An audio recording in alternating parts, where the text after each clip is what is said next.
வணக்கம், வாழ்க வளமுடன். ஹலோ ஃப்ரெண்ட்ஸ், வெல்கம் டு ஃபுட்டுமா கிச்சன். இன்றைக்கி நம்ம என்ன செய்ய போகிறோம்னா எண்ணெய் கத்திரிக்காய் குழம்புங்க. எண்ணெய் கத்திரிக்காய் குழம்பு யாருக்குமே பிடிக்காமல் இருக்காது, எல்லாருக்குமே பிடிக்கும்.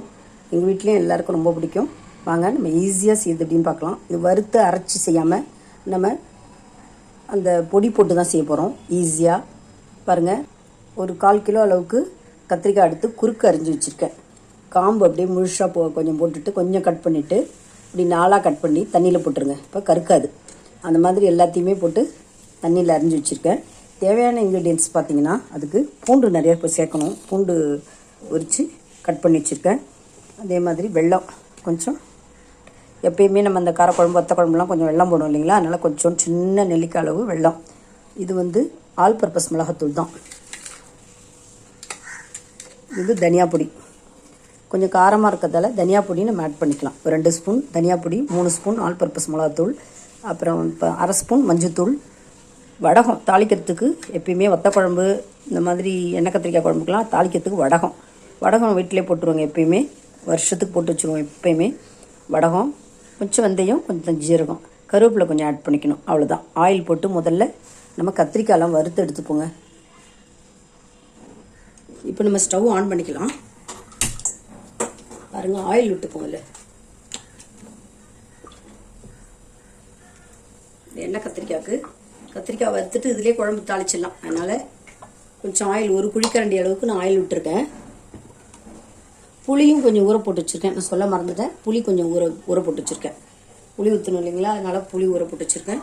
எண்ணெய் காயட்டும். எண்ணெய் காஞ்சோடனே நம்ம இந்த கத்திரிக்காயெல்லாம் அழகாக அதில் போடலாம்.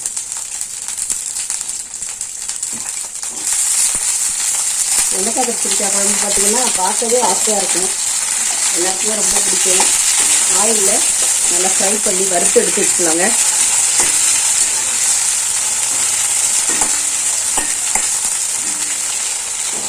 கலர் கொஞ்சம் சேஞ்ச் ஆகிற வரைக்கும் நல்லா வறுபடட்டும் எண்ணெயிலேயே. எண்ணெய் கத்திரிக்காய் குழம்பு நம்ம வறுத்து அரைச்சி செஞ்சால் அது ஒரு டேஸ்ட்டு. இது ஒரு டக்குன்னு ஒரு ஈஸியாக செய்கிற மெத்தட். இது நல்லா வறுபட்டு வச்சுக்காங்க. கலர் சேஞ்ச் ஆகிடுச்சு. நம்ம எடுத்து வச்சுக்கலாங்களா. இதிலே பாதி குக்காயிடும். அப்புறம் குழம்புல ஒரு பாதி குக்காகும். ரொம்ப டேஸ்டியாக எண்ணெயாக இருக்கும். இந்த மாதிரி முறையிலையும் நம்ம செய்யலாம். ஈஸியாக டக்குன்னு செய்யறதுக்கு இந்த முறை. வறுத்து எடுத்து வச்சு தாளிச்சிடலாம் நம்ம. இப்போ நம்ம வடகம் போட்டுப்போம். அதுலேயே ஜீரகமும் வெந்தயமும் போட்டுக்கலாம்.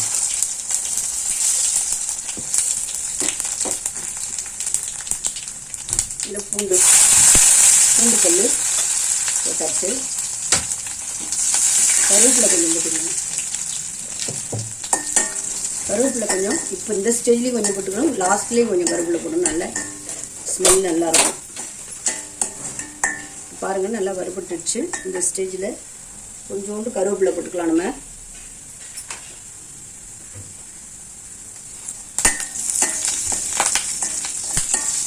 கொஞ்சம் கருவேப்பிலை போட்டோம். இப்போ பார்த்தீங்கன்னா நம்ம கொஞ்சம் இந்த ஆயில்லையே மிளகாத்தூள், தனியாத்தூள், மஞ்சத்தூள் நம்ம வறுத்து அரைக்காமல் செய்கிறோம், பொடி போட்டு செய்கிறோம். தவிர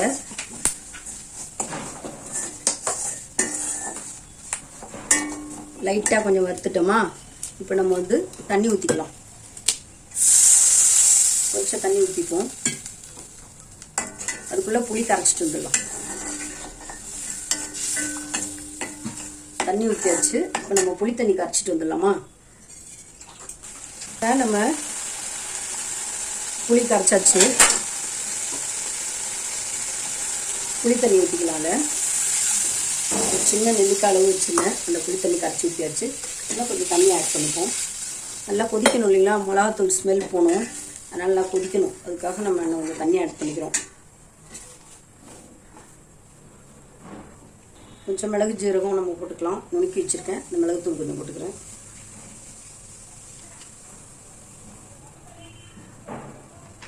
மிளகுத்தூள் ஒரு 1/2 ஸ்பூன் மிளகுத்தூள் போட்டுக்கிறேன்.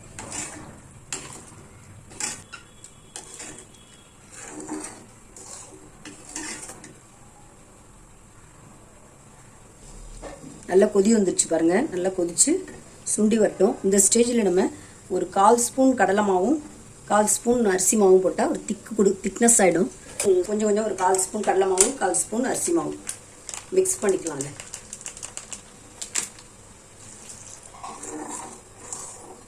நல்ல ஒரு திக்காகிடும். ஏன்னா நம்ம வறுத்து அரைக்காதால பொடி போட்டு பண்ணுறோம்ல, அதனால் ஒரு திக்காகிறதுக்காக ஒரு 1/4 ஸ்பூன் கடலை மாவு, 1/4 ஸ்பூன் அரிசி மாவு.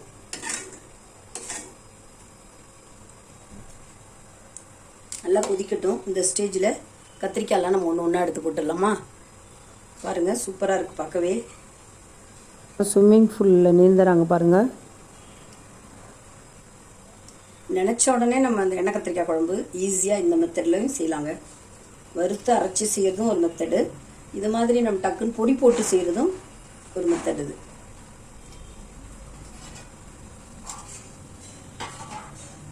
நல்லா கொதிச்சு பாதியாகட்டும், பார்க்கலாம். நம்ம கத்திரிக்காய் வேகணும், மசாலா ஸ்மெல் போகணும், அதுக்கப்புறம் பார்க்கலாம்.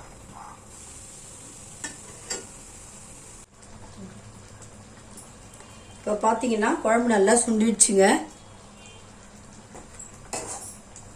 மஞ்சள் பொடியெல்லாம் போட்டாச்சு. காரம் போதும்னா விட்டுடலாம், காரம் பத்தலைன்னா நீங்கள் என்ன கொஞ்சம் போட்டுக்கலாம். நான் 3 ஸ்பூன் போட்டிருக்கேன், போதும். குழந்தைங்கள்லாம் சாப்பிட்ணும், அதனால் போதும். இதில் கடைசியாக ஒரு துண்டு வெல்லம், டேஸ்ட்டுக்கு ஒரு துண்டு வெல்லம் போட்டுக்கலாம். நல்லா டேஸ்ட்டு தூக்கி கொடுக்கும், அதனால் கொஞ்சம் வெல்லம்.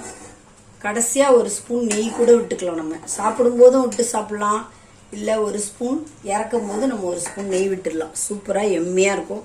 நம்முடைய எண்ணெய் கத்திரிக்காய் குழம்பு சூப்பராக எம்மையாக ரெடி ஆயிடுச்சு. ட்ரான்ஸ்ஃபர் பண்ணிட்டு பார்க்கலாங்களா? பாருங்கள், எம்மையான எண்ணெய் கத்திரிக்காய் குழம்பு சூப்பராக ரெடி ஆயிடுச்சு. பாருங்கள், பார்த்தீங்களா? பார்க்கவே ஆசையாக இருக்கா? ரொம்ப நல்லா இருக்குங்க. இது மேலே ஒரு ஸ்பூன் நெய் விட்டு நம்ம சாப்பிட்டோம்னா ரொம்ப எம்மையாக இருக்கும். இது மேலே நம்ம ஒரு ஸ்பூன் நெய் விட்டுடலாம். சூப்பராக இருக்கும். செஞ்சு பாருங்கள், குழந்தைங்களுக்கும் ரொம்ப பிடிக்கும், நமக்கும் ரொம்ப பிடிக்கும். இந்த வீடியோ உங்களுக்கு பிடிச்சிருந்ததுன்னா லைக் பண்ணுங்கள், கமெண்ட் பண்ணுங்கள், ஷேர் பண்ணுங்கள், மறக்காமல் சப்ஸ்கிரைப் பண்ணுங்கள். Thanks for வாட்சிங்க. நம்ம நெக்ஸ்ட் வீடியோவில் பார்க்கலாம். பாய்.